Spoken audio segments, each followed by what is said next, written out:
Hello नमस्कार, तुमचं कावळे किचनमध्ये स्वागत आहे. तर मी बनवणार आहे अख्खा मसूरची भाजी. तर हा अख्खा मसूर आहे, तर मी भिजवून घेतला 1 तासभर. ते 1 तास झाले भिजवून. तर त्याच्यासाठी आपण हे घेतलेले टमॅटा, कांदा, खोबरं, अद्रक, कढीपत्ता आणि लसूण.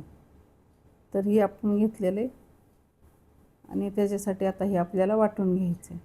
हे मसाला मी कढीपत्ता पण त्याच्यातच टाकत आहे. तर हे आपल्याला मिक्सरला वाटून घ्यायचे. तर कोथिंबीर आपण वरून टाकणार आहे. त्यात आपलं तेल गरम झालेलं आहे. तर तेलात आपण जिरे मोहरी घालून घेऊया. तर जिरे मोहरी आपली चांगली म्हणजे लाल झालेली आहे. तर आपण त्याच्यात घालूया आता कांदा. तर आपला कांदा घालायचा आहे आणि कांदा थोडा लालसर झाला की आपण त्याच्यात जे मसाला बनवला आहे तो मसाला घालून घेणार आहे. आणि तुम्ही पण अशी मसूरची भाजी घरी बनवून बघा, खूप छान लागते. त्याच्यासाठी आपल्याला काय घरातले जे मसाले असते तेच घालायचे आहेत. आपल्याला जास्त काही मसाले वापरायचे नाही आहेत. जे आपण रोज वापरतो तेच वापरायचे. तर आता हे वाटण ते मसाला वाटलेला आणि कांदा आपला भाजून झालेला आहे.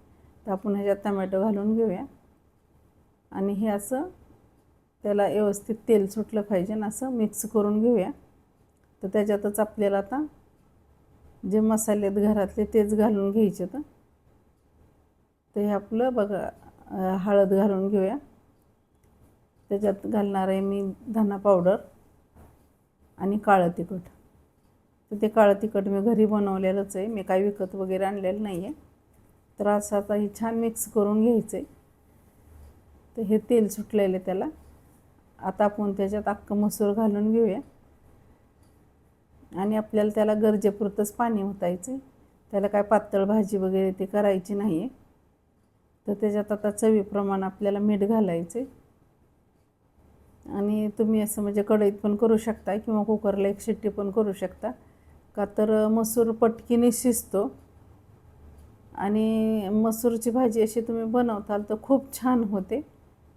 जे आता मी मसाला वाटला तेच थोडंसं पाणी घातलेलं आहे त्याचंच.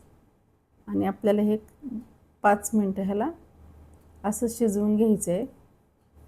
तर बाहेरच्यापेक्षा आपण जर अशी मसूर घरात बनवली तर खूप छान होते आपल्या घरातच.